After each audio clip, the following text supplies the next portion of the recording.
none of this bother me. Could it be this spacious comfy car? The spacious new Volkswagen Atlas. It does life beautifully. When it comes to quality sleep, Ashley has you covered with top mattress brands at winning prices and with special financing options available. You can snooze now and pay later. Plus, your mattress purchase helps give the gift of better sleep to children in need and U.S. Special Operations Forces. Visit your local Ashley store or shop online today and make every snooze count. Financing is subject to credit approval. See store or ashley.com for details.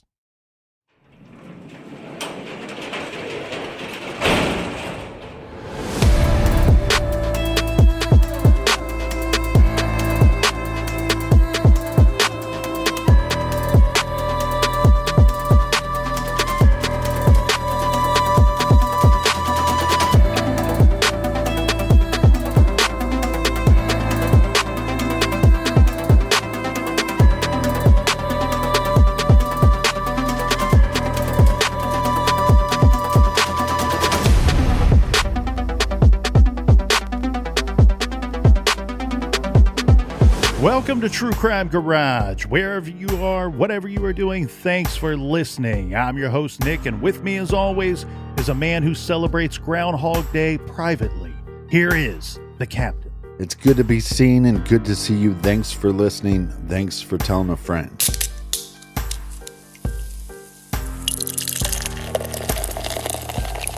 This week, we are very excited to be featuring Cali Gold by the brilliant brewers over at 7th Sun Brewing Company. Cali Gold is a West Coast Pilsner that's aggressively hopped with a blend of citrusy West Coast hops. ABV 5%, garage grade 4.5 bottle caps out of 5. And let's give some praise and thanks to our good friends who helped us fill up the fridge for this week. First up, a big shout out to Audrey and the wonderful staff and brew team at 7th Sun Brewing in Columbus, Ohio. And a big we like your jib to Chrissy in Hastings, Michigan.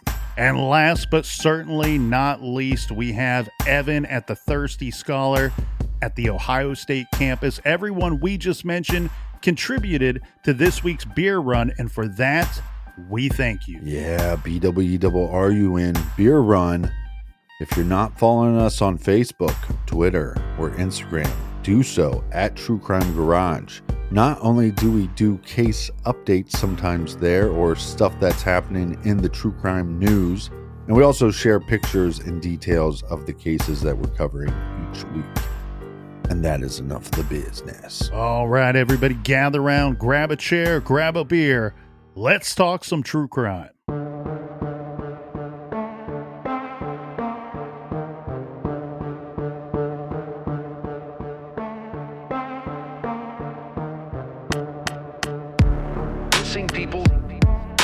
Missing people throughout the United States. Missing people. Post pictures, track DNA. Missing people. And look for that individual. I saw that man or that woman, or I know what happened to them. Missing people. With an estimated several thousand people still missing and unidentified. To locate your missing person, that's what you want to do. Missing people. And never returned. Missing people throughout the United States. Missing people.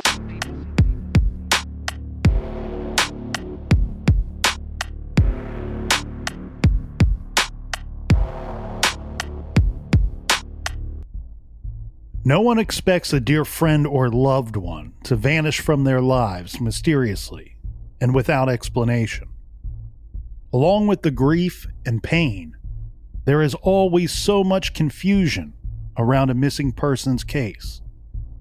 The loss of a loved one is an incredible loss, but not knowing what happened to them or where they could be is beyond mentally taxing, and emotionally, it's torture. February 3rd, 2023 is National Missing Persons Day. According to holidayscalendar.com, Missing Persons Day is a holiday that's observed annually on the third day of February. This day is designed to highlight the fact that over 1,500 people go missing every year in the U.S. National Missing Persons Day was created by Joanne Lowitzer after her daughter Alexandria went missing in 2010. She wanted to create a day that brought the public's attention to the problem of missing persons every year.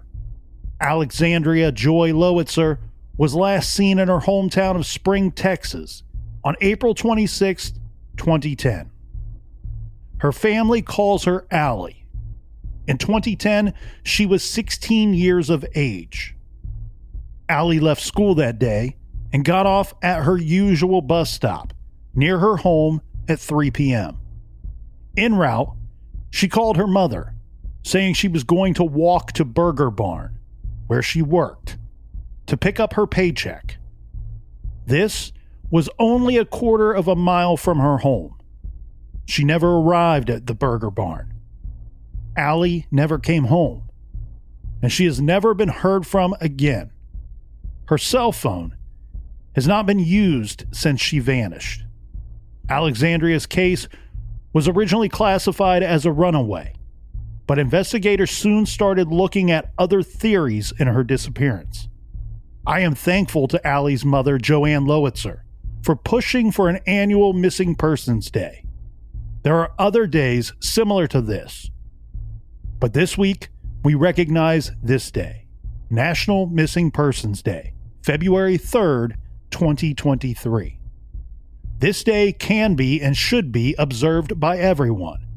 None of us are immune to experiencing loss or being lost ourselves. Children go missing. Both men and women vanish. The elderly, some suffering from forms of dementia, some people with psychiatric problems, regularly go missing, and each year, scores of indigenous women go missing. And far too often, their stories are rarely reported. So this year, let's all take a moment and share the story and picture of a missing person. If all of us share information, get the word out about particular missing person cases, then we can help to bring more people home. If we all come together, more people can be found and more cases can be solved. This is True Crime Garage. Missing people throughout the United States. Missing people. Post pictures, track DNA. Missing people. And look for that individual. Missing people. Marvin Alvin Clark. For those of you that follow a lot of missing persons cases out there, you may be familiar with this name, with his name, and this case. This is a somewhat well-known case. In fact, some have said this is one of the most famous missing persons cases. A lot of that comes from just how old this case is. When people become fascinated with certain types of true crime cases, they tend to dive deep into those stories. So they are on the internet hunting and trolling for new stories, but also researching the old ones.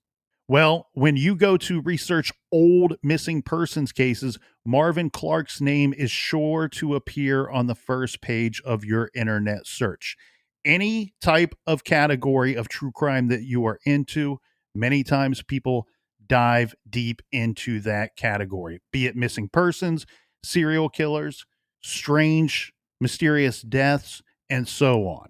Marvin Clark's name comes up when you search for old missing persons cases. And that's because Marvin Allen Clark disappeared a long time ago. There are some unconfirmed sightings of Marvin after his disappearance. However, it's generally believed that Marvin Clark's last known whereabouts was leaving his home in Tigard, Oregon on October 30th, 1926. Yeah, the year the Colonel was born. Now, his timeline, Captain, is a little strange, as you know, and one could easily argue that there are a ton of holes in his timeline. But let's get right to it, shall we? On October 30th, 1926, Marvin Clark left his home. The reports that list his time or an approximate time say he left his home around 1 p.m. that day. Many believe that he was going to visit his daughter. Her name is Sydney McDougal. Sydney worked at and lived at a hotel in Portland, Oregon. Today, this is a 10 to 12 mile trip, depending on the route that you would take. So that would take you about 15, maybe 20 minutes. Back then, look, almost 100 years ago, I don't know the routes or how long it may take to travel there. We can make the easy assumption, I believe, that it would have taken a considerably longer time to travel to and from Portland to his home in Tigard, Oregon. His daughter, Sydney, was the manager of the Hereford Hotel, which was located at 735 Hoyt Street in Northwest Portland. Now, very quickly in this timeline, we will start to run into some inconsistencies or discrepancies. The initial report of Marvin's disappearance, which comes to us from a November 6th, 1926 news article by the Morning Oregonian, states that Marvin was to travel to Portland via stagecoach. But then we get another report about a week later that states that he had traveled to Portland by bus. So right away, Captain, we start to see one problem with our timeline here, and that is the means of travel. How was he planning to get to and from his destination? We have stagecoach, we have bus, both are mentioned. Yeah, and they never talk much about Marvin visiting his daughter before up in Portland, Oregon. Stay weird. But also, I think one of the reasons why this case has stayed in the true crime community and one of the reasons why people continue to look it up is he went missing during the Halloween weekend. Yes, it's a mysterious case already, but then you double down on that with the Halloween weekend and then add to that this is an older gentleman. Right. Most reports have him 73 to 76 years of age at the time of his disappearance. So rarely, and I say rarely, after today's trailer, people are going to say, Nick, you just contradicted yourself. Rarely do we have reports of older people going missing. Now, you will see in a lot of times we have silver alerts where we have persons of an older age, seniors that go missing. And a lot of times they are experiencing some dementia. But here, and the reason why I think this is weird is that that's easily explained. When we know that somebody is experiencing dementia, it makes sense that they went missing. They wandered off and now their family, everybody's looking for them. We need to find them as soon as we can. Here, we could have that possibility of dementia, but I'm pointing out his age because a lot of times when we see somebody go missing, it could be for nefarious reasons. It could be that somebody did something to them. It could be that there is foul play suspected. But often when we have a situation where there's the possibility that the individual walked away from their life to start anew, we usually don't see it being somebody of this age. It's usually somebody in their 20s or their 30s, maybe even their 40s. He has a whole life, a very long life of 70 plus years with his wife, with his family, and his whole world as he knows it and they know it. So unless we're talking about dementia here, it would seem very odd to me to have somebody of this extended age walking away to start anew. Marvin Clark was also a very handsome man, and he was very dapper, and he was dressed for the occasion. It just seems like he has all his faculties. It wasn't like he was disheveled and losing his mind or anything. Well, I can agree with you for the most part, but the reports state that there could be a possibility that that is not quite the situation. And that's what is difficult about looking at his case. As we said, one could argue that there are a ton of holes in this timeline and the thoughts about why, how he went missing. So let's get into that. Right away, we see the trouble with the means of travel, right? Did he go by stagecoach? Did he go by bus? The captain is absolutely correct.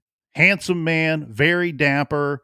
You can the few pictures of him that I have seen, he's well dressed. He's a distinguished older gentleman. He is often wearing a suit. In fact, one of the possible sightings, and I want to be clear here because there are some reports that make it sound definitive that he was in fact spotted and seen. Right. I want These to be are clear all here. speculative.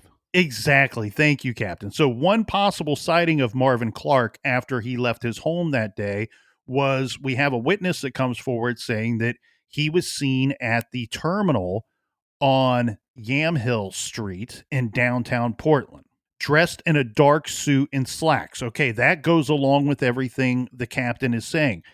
This is, as far as several reports are concerned, to be the last sighting of him. However, I think we really need to hone in on this, and I don't think that we can all conclude that that is a confirmed sighting of our man Marvin Clark. What I think we have here, Captain, because other reports say that there were no sightings of him, or there were possible sightings of Marvin Clark, but they were later disputed and unconfirmed. I think here what we have is somebody trying to help, trying to offer up some kind of solution and point the family and law enforcement in some kind of direction, possibly confirming that he did arrive in Portland.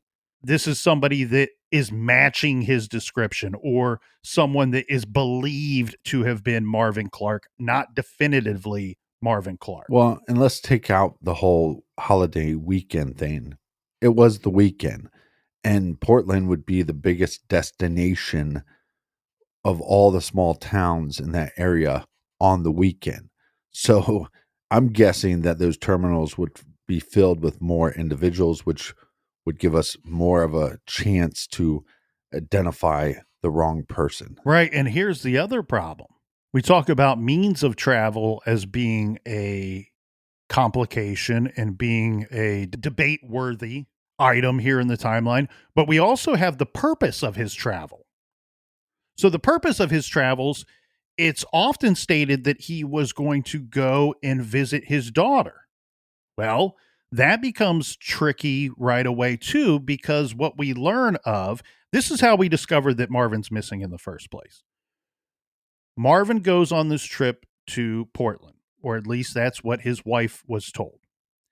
It's been stated that he was going to visit his daughter, and I'm guessing that his intentions were to not just visit, but also to possibly stay the night. And that's Right. what some of the reports indicate.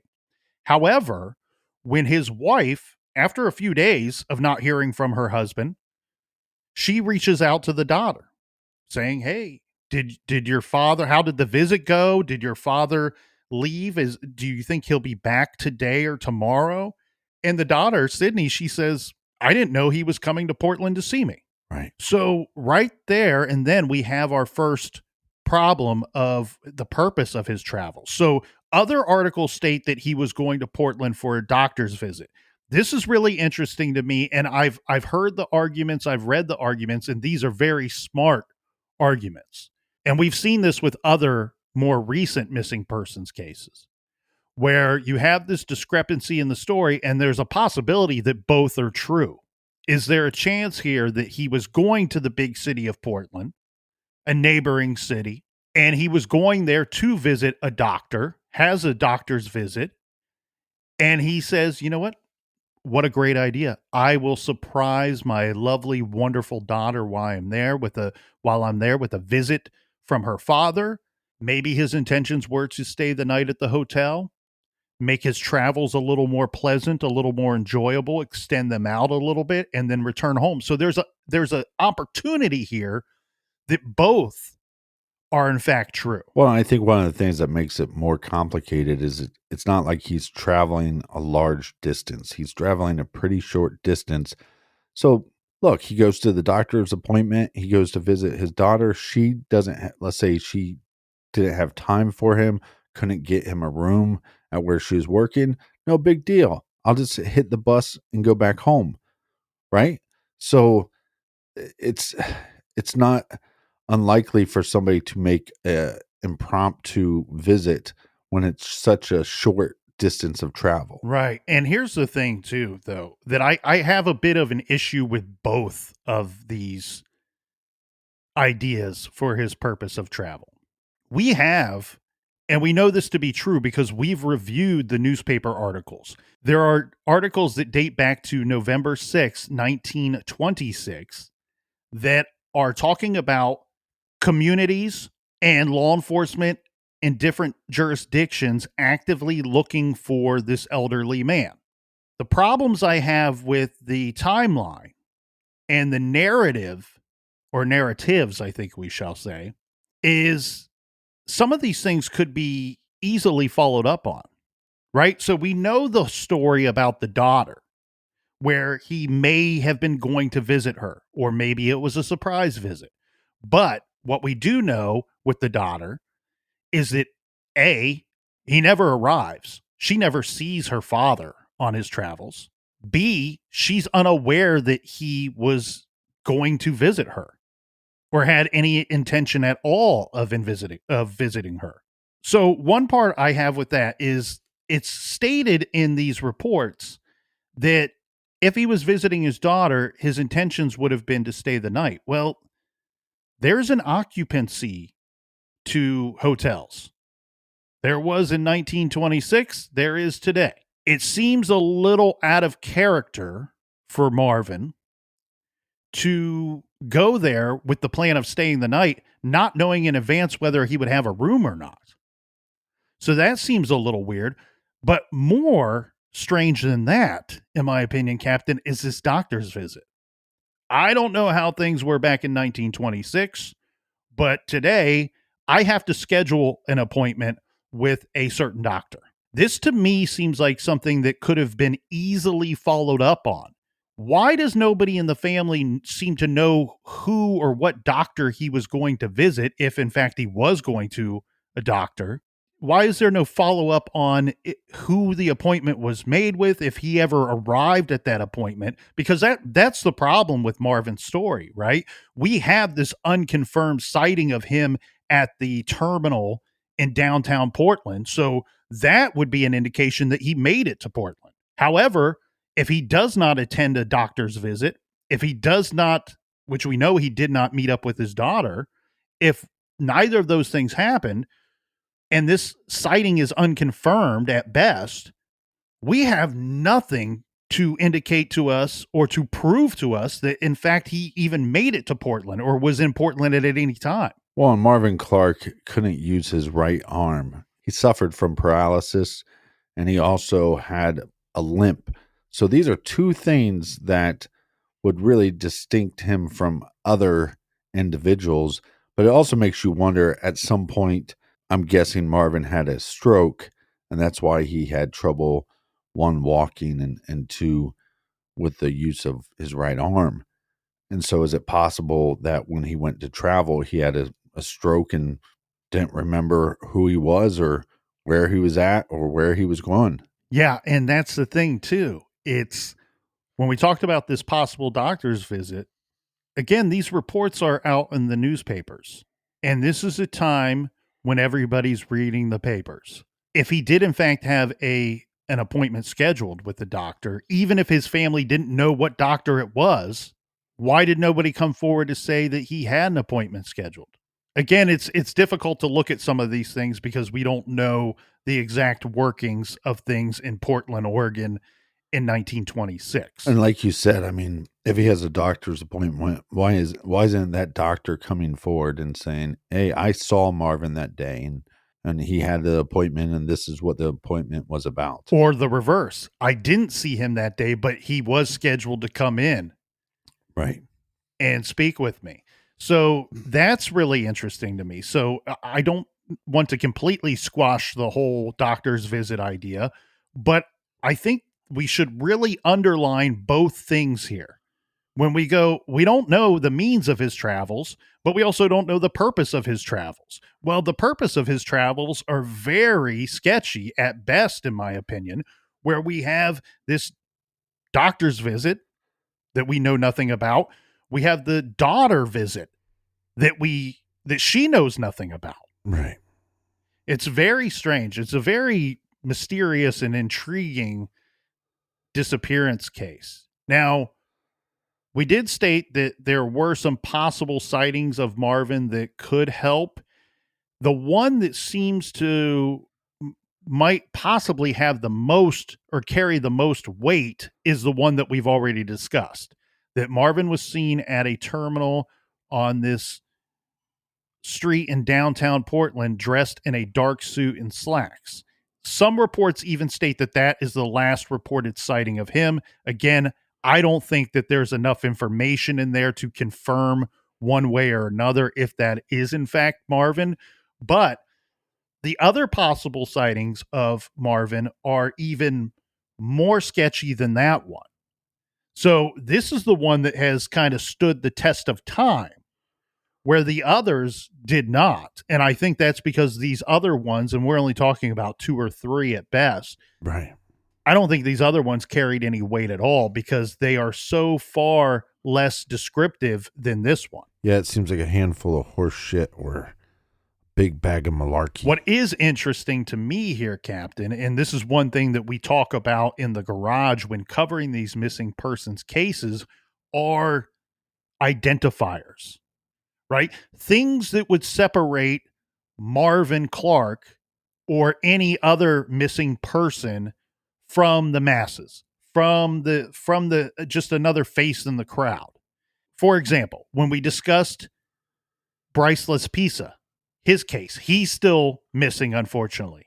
Right. He's got this big prominent tattoo on his left shoulder, this of a Taurus bullhead. So this is not a typical run-of-the-mill tattoo. You know, it's not the heart with an arrow through it, or it's not you could get the tattoo of the woman back in the day when you flex your bicep and make her wiggle. It's not one that you would expect to see on every Tom, Dick, and Harry. No, he's got a very interesting, very neat, and unique tattoo on his upper left arm. So that is an identifier for somebody like Bryce Lespisa, who is still missing. Now, you mentioned it already here, Captain. With Marvin Clark, we have his ailment, right? We have that he is having issues with not being able to properly use his right arm. He has some kind of paralysis. He also walked with a limp, according to many articles. This is a distinction that at the time is mentioned time and time again because police hoped that that would help to elicit sightings of him, that this would help people to go, oh, I remember seeing a man that looked like he was in his late 60s, early 70s, and he walked with a limp. There are other reports, too, that stated that he needed the use of a cane. So, of course, this would be another great identifier for somebody like Marvin Clark.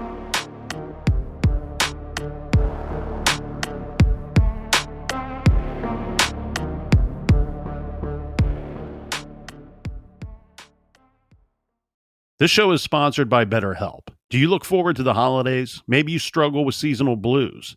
This time of year can be a lot, and it's natural to feel some sadness or even anxiety about it. But adding something new and positive to your life can counteract some of those feelings. Therapy can be a bright spot, something to look forward to make you feel grounded, and to give you the tools to manage everything going on. If you're thinking of starting therapy, give BetterHelp a try. It's entirely online, designed to be convenient, flexible, and suited to your schedule. Just fill out a brief questionnaire to get matched with a licensed therapist and switch therapists at any time for no additional charge. Find your bright spot this season with BetterHelp. Visit betterhelp.com/garage today to get 10% off your first month. That's BetterHelp, HELP.com/garage. Entresto, sacubitril valsartan tablets, is the #1 heart failure brand prescribed by cardiologists and has helped over 1 million people with heart failure. It's a prescription medicine that treats adults with long-lasting chronic heart failure and works better when the heart cannot pump a normal amount of blood to the body. Don't take Entresto if pregnant. It can cause harm or death to an unborn baby. Don't take Entresto with an ACE inhibitor or aliskiren, or if you've had angioedema with an ACE or ARB. Don't take with aliskiren or within 36 hours of taking an ACE inhibitor. The most serious side effects are angioedema, low blood pressure, kidney problems, or high blood potassium. Angioedema is swelling of your face, lips, tongue, and throat that may cause death. If it causes difficulty breathing, get emergency help. Ask your doctor about Entresto. To learn more, visit support.entresto.com or call 833-446-6699. For pricing, visit Entresto.com/cost. If you can't afford your medication, Novartis may be able to help. My sister won't be quiet, and the dog just threw up all over my shoes. Why does none of this bother me?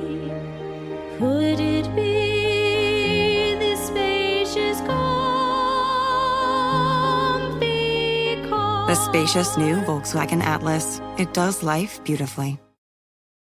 You know what's bleak? Shopping for home basics like toilet paper holders, entryway hooks, and jewelry organizers. It's like big businesses not only have a vendetta against the earth, but also against giving us attractive, quality options for home accessories. Ditch the plastic and elevate the mundane with Safran Everyday, a woman-run, sustainable brand for durable, minimalist home goods made from steel. Visit safraneveryday.com and use promo code UNDERCASEPODS for 15% off your first order of colorful home essentials. That's SAFRAN everyday.com.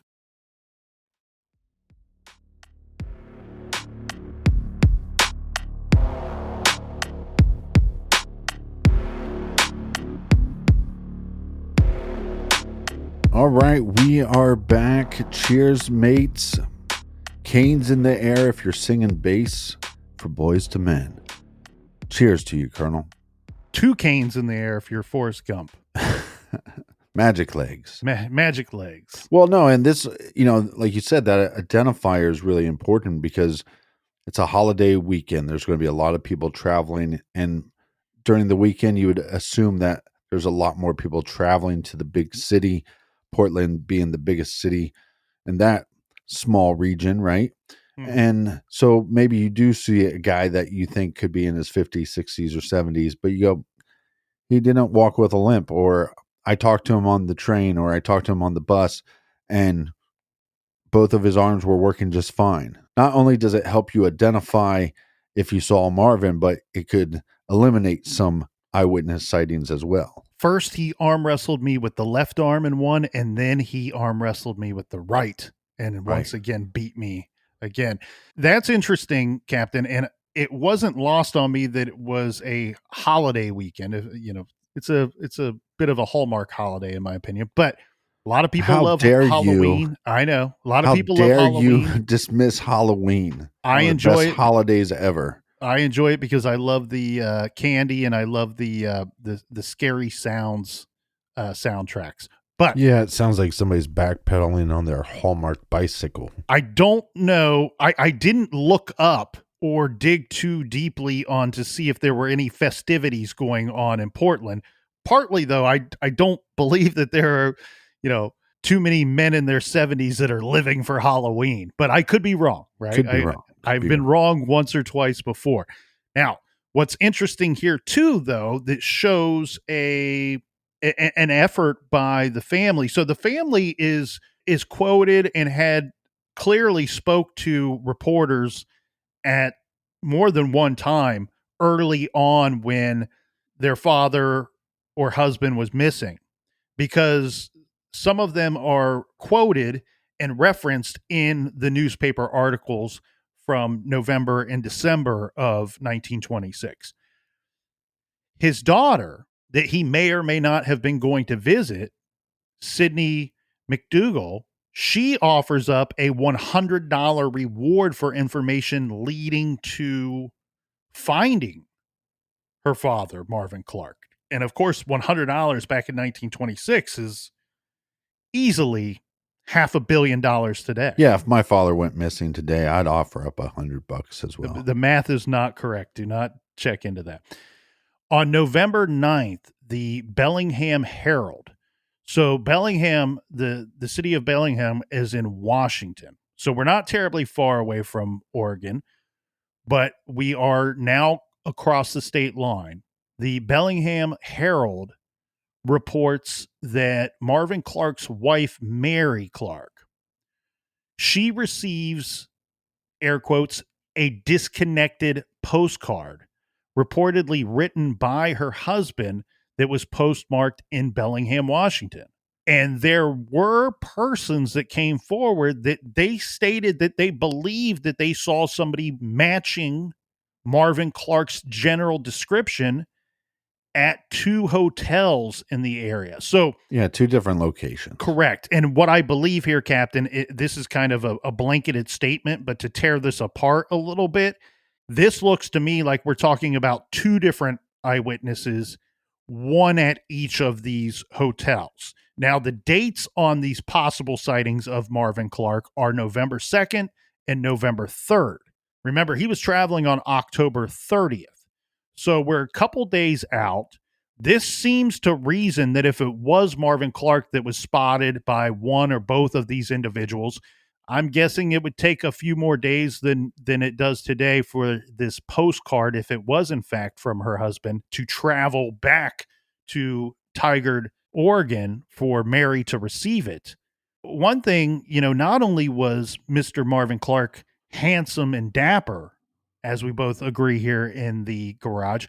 And I will post his picture to Twitter, Instagram, and Facebook if you're curious of what Marvin Clark looks like. I do want to point out something that we haven't brought up yet. Marvin Alvin Clark. It doesn't seem like the Alvin must be like a family name, because Marvin Alvin Clark, little strange to me. Doesn't roll off the tongue, but I would go with Mac for short, right. if I would have been Marvin. Mr. Clark was highly educated as well. He attended and graduated from 2 different universities much earlier in his life. And we underline that, though, to point out that if, in fact, this postcard arrives and it's, air quotes, disconnected. In fact, I don't like the disconnected. I don't even know what that means. Statement. Well, I can go into it here a little bit, because there's other reports that I think this describes it better. Badly jumbled postcard is the other description. And I looked high and then I looked low. Probably shouldn't look for things under the influence. I did not find, I wanted to find an image of this postcard online, because you know me, Captain, like so many other people out there. A letter. If there's a note or a letter, I am fully invested in the mystery. I wanted to review this postcard and couldn't find it. So if anybody out there, any of our wonderful listeners, knows where this can be seen, please email it to us. That'd be awesome. Or hit us up on Twitter at True Crime Garage or at TCGNIC. We point out his education because, look, it's 1926. There's a much higher population of people that cannot read or write at that time. That would not be the situation for Marvin Clark. What I think the family's pointing out here is, we received this postcard. This is good because it means he made it somewhere and he's still alive when it was sent. However, it's bad because we're reading this disconnected, or what I like, badly jumbled postcard that came from our father, from our husband. We're concerned too that he's, yes, he may be alive and he was able to send this postcard, but the postcard is weird as hell. All right. So if it shows up and it's all doesn't make any sense, how the hell did he address the thing so it even ends up at the correct address? There are reports that state that it didn't go to his wife, but that it went to either the daughter or one of his sons. But regardless of who receives the postcard, I believe it was his wife, because most of the reports state that that's who received it. Right. Regardless of who received it, how the hell is his message in the postcard all jumbled and doesn't make sense to anybody, but he accurately gives the address? But on top of all that, I mean, no matter how badly it's jumbled, I would believe his wife, she would be the one that could look at that postcard and say, yeah, this postcard might be quote unquote disconnected or all jumbled up, but that is my husband's handwriting. It might be a little more sloppy than normal, but that's definitely his handwriting. So I believe that it's not just a hoax, or they didn't just get some random postcard from some random individual in Washington. Yes and no. I don't like this postcard. I don't like it at all, because the postcard to me is much more nefarious than any of these other parts of his little timeline here. So what you're trying to say is that it's possible that if something nefarious happened to him, that somebody else could have mailed a postcard to the family to throw them off the scent that something bad happened in Portland. Actually, I'm going to go with this two different ways. Okay. Something bad could have happened to him in Portland. Something bad could have happened to him in Bellingham, Washington. Something bad could have happened to him in anywhere. I mean, we're almost 100 years later, and we've not answered a lot of the questions that are in this story. Well, we can't state definitively that he made it out of his hometown. Exactly. That's what I'm getting at. This postcard to me just screams of potential foul play. And I want to underline the word potential there, right? We've seen it's not terribly uncommon for someone to try to create an alibi in these types of stories, right? Husband kills wife, or husband has somebody kill his wife and purposely calls home a couple times and leaves voicemails for the wife after he knows that she's been taken out. Well, I couldn't have killed her. You heard the voicemails. I was trying to get a hold of her. I had no involvement. I had no knowledge of anything that happened to her. And we've also seen it happen with stranger crimes. It's not out of the realm of possibility that somebody pulls an ID off of this guy, or pulls something out of this guy's pockets and sees an address and decides to send a postcard that with a message that makes no sense. Right. The other thing too is till somebody else lays eyes on this postcard, none of the newspaper articles at the time, this is all, we had a conversation with somebody in the family and they told us they received this postcard. I want somebody else's eyes to have seen this postcard. Did this postcard even exist? Yeah, good point. Did something happen to him before he even left Tigard, Oregon? As you pointed out, Captain, that's certainly a possibility that we need to discuss. Could have something happened to him in Tigard, Oregon, and he didn't even make it out of there. And I'm not trying to point the finger at the family or anything, but it would not be the first time that somebody creates a situation like this to make it look like this dude left and he was alive and well, but sent this jumbled postcard to us several days later after he left our great little city here. Well, and let's go back to my little hypothetical. My father goes missing, right? I could offer up $1 million if I know that nobody's going to come forward with correct information to come find him. So just because somebody offers up a reward doesn't mean that they're not somebody that we should look at. Well, and the thing here is, look at the story. When you review the story, it's one giant tailspin to me. Family says he left Tigard, Oregon to go to Portland to visit his daughter. Daughter says, I had no idea that he was coming to see me. Oh, he might have been going for a doctor's appointment. We have no doctor to back up that there was ever any appointment made or any visit that took place. Right. Postcard comes back saying that he's in Bellingham, Washington. Nobody ever said that he was going to Bellingham, Washington to begin with. It's one giant tailspin. And then some articles go out of their way to state that Marvin did not take a coat with him. Now, this is, to me, an interesting little angle here. Let's circle back to the coat or no coat situation.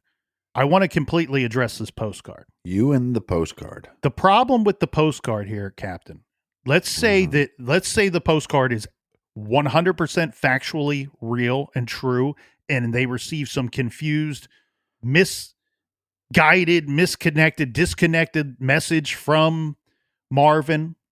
Where's his body? Right? If he ends up going into some kind of state of dementia, or he ends up having medical or health issues while on his travels, he should have been found. Unless he's dropped out in the middle of nowhere, out in the forest somewhere. Well, we're talking about this case, almost 100 years later. So this is not a case that people in that area wouldn't have heard of. So if some mental institution took him in, or some hospital took him in, or somebody took him in and said, "Oh, we found this guy and he's not able to talk, or he's not able to communicate, but he could obviously write a letter."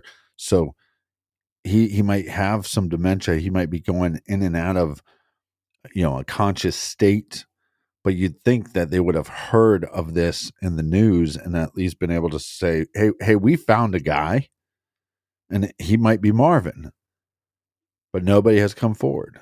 Right. And to me, so if he runs into health problems, if he gets into the state of dementia and gets lost, or let's say outside of what we've heard or what we've been told, that he was even suicidal, those three possibilities seem very unlikely to me, given that we've never recovered Marvin Alvin Clark.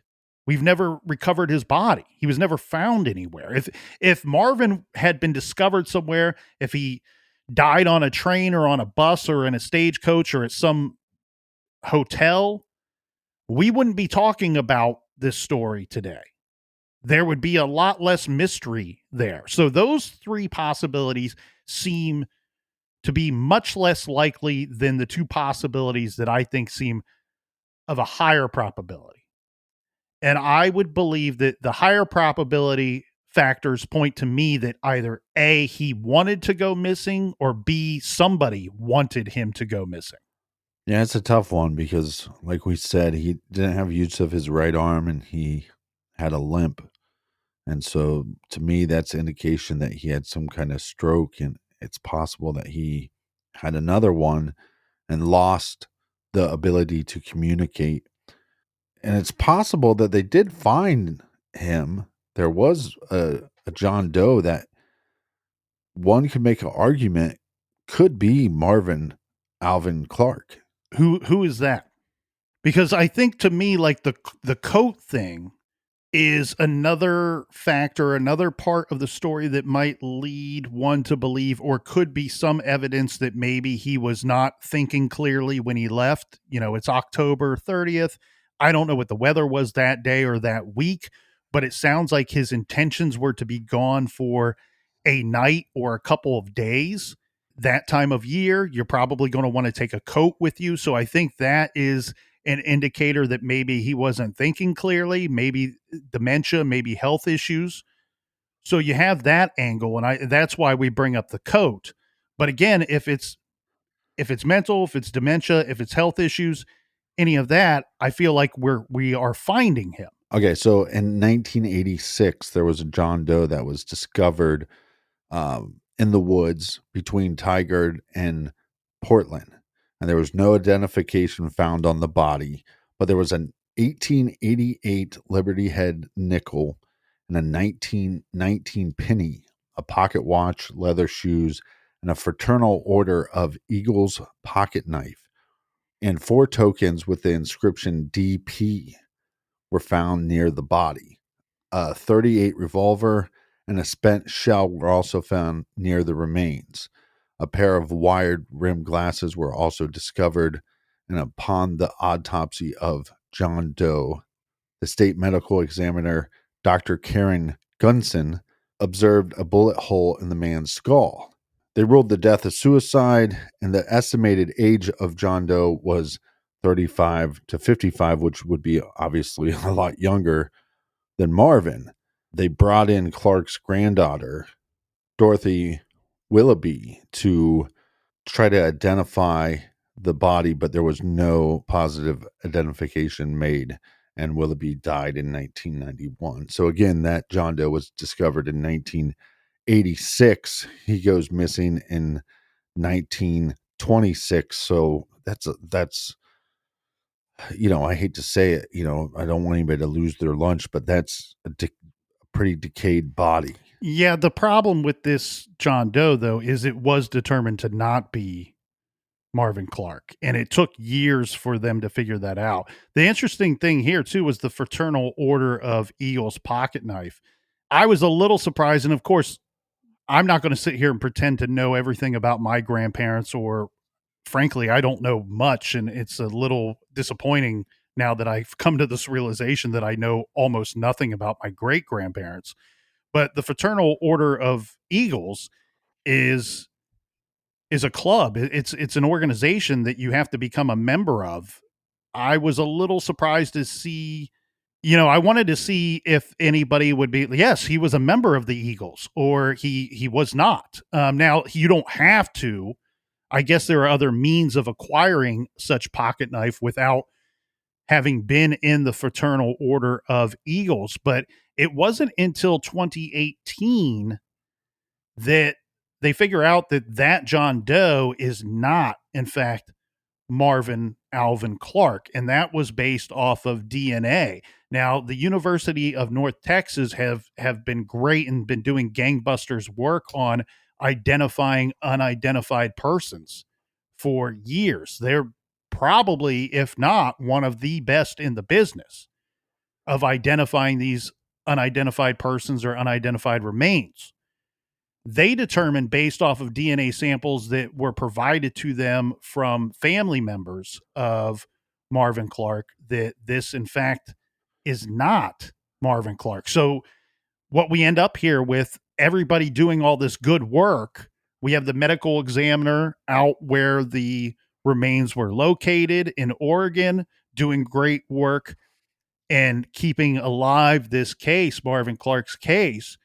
And we have the good people down at the University of North Texas doing wonderful work, all trying to solve this mystery. And then what we end up getting, Captain, is two mysteries. We still don't know who Marvin Alvin Clark, what happened to him. And now we have this situation where we have these unidentified remains that were found in 1986.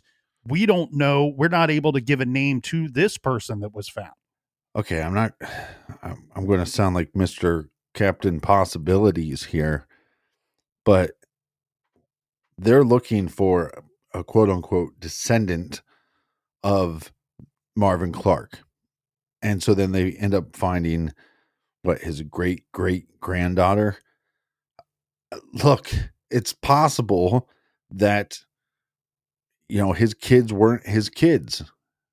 And I don't mean to just throw out every possibility in the world, but this was a time where if you got married to somebody that already had kids and you were going to just adopt them and raise them as your own, that you might just never told them that you're not their father.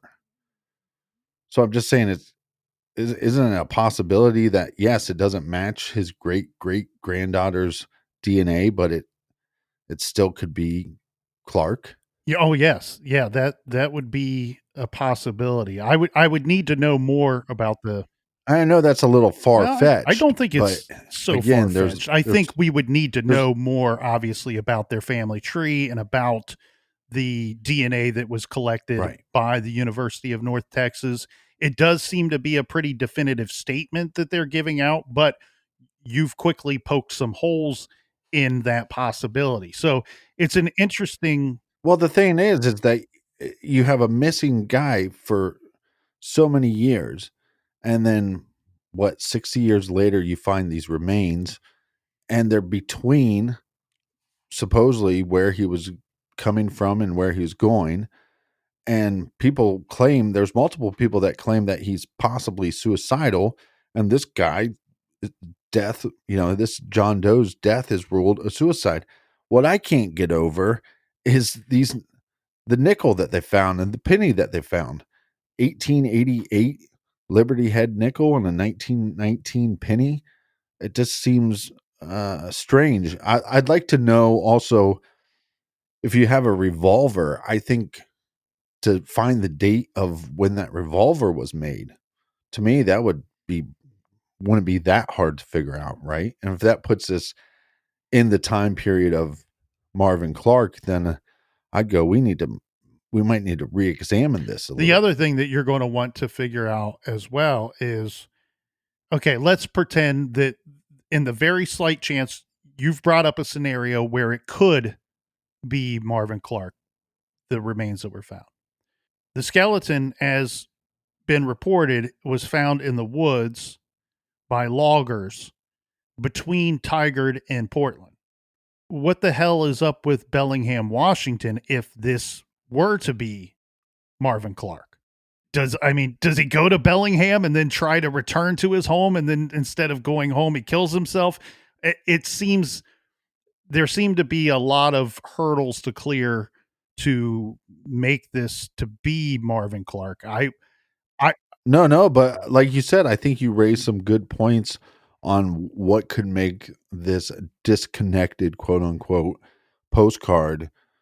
It's fishy. It seems somewhat nefarious. It does. It seems very strange. And the case, this missing situation to me seems a little shaky, right? I feel like it's a little shaky, and I'm not trying to point the finger at anybody, but when we have so many mysteries inside of the timeline itself, inside of what should be such a short timeline, there's something about it that feels very weird. And I get it. It's 100 years ago.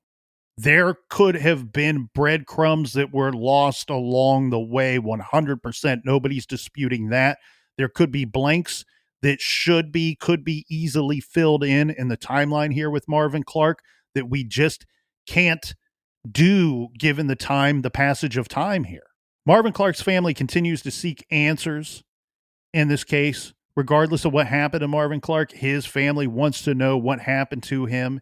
And NamUs has been involved in Clark's case.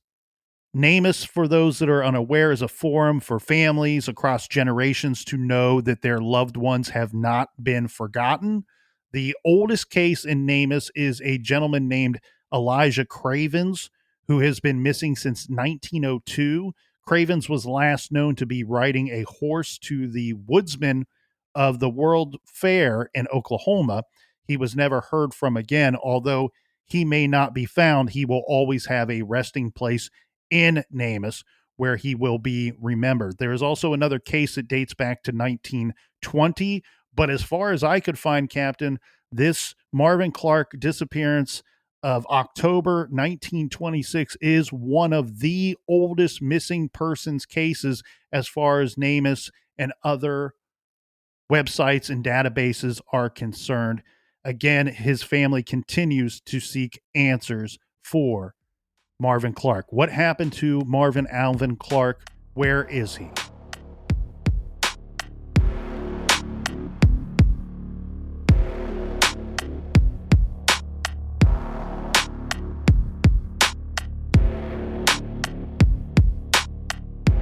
February 3rd is National Missing Person Day. One of the things that we can do for the true crime community, and we see it a lot on social media. I know, Colonel, you see it a lot as people continue to share images and descriptions of missing persons, and it really does help.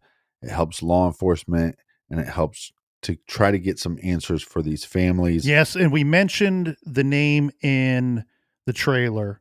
We have Alexandria Joy Lowitzer, who has been missing since April 26th of 2010. She was last seen in her hometown of Spring, Texas. She goes by the name of Allie.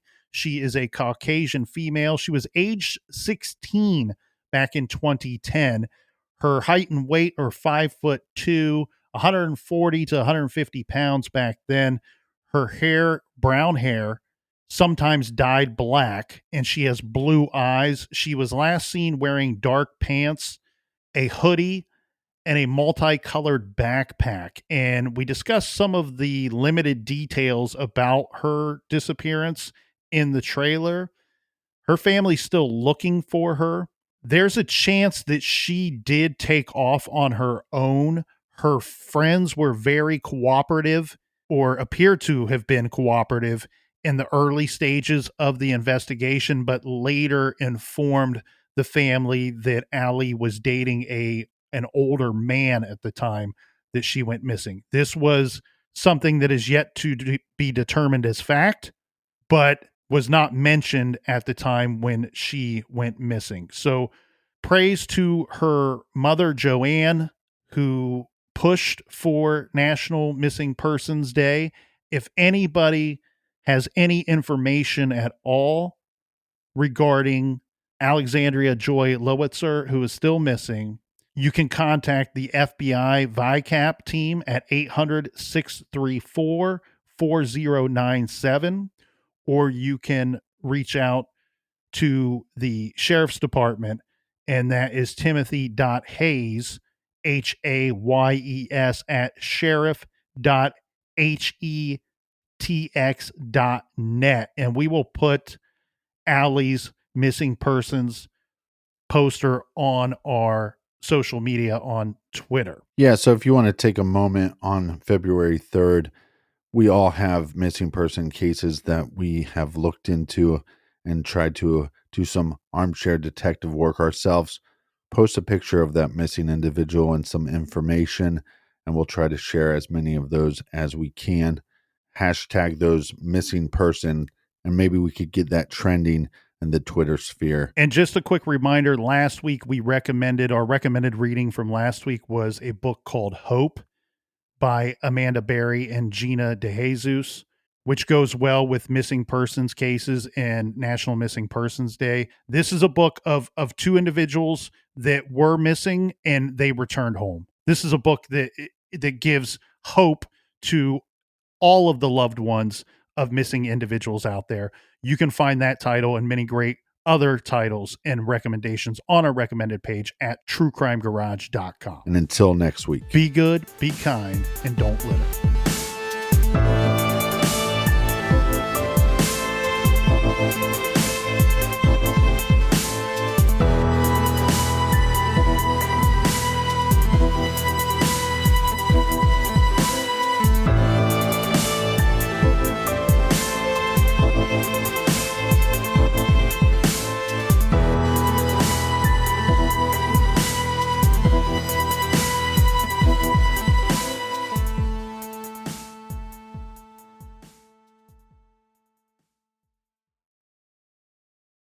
My sister won't be quiet, and the dog just threw up all over my shoes. Why does none of this bother me? Could it be this spacious, comfy car? The spacious new Volkswagen Atlas. It does life beautifully.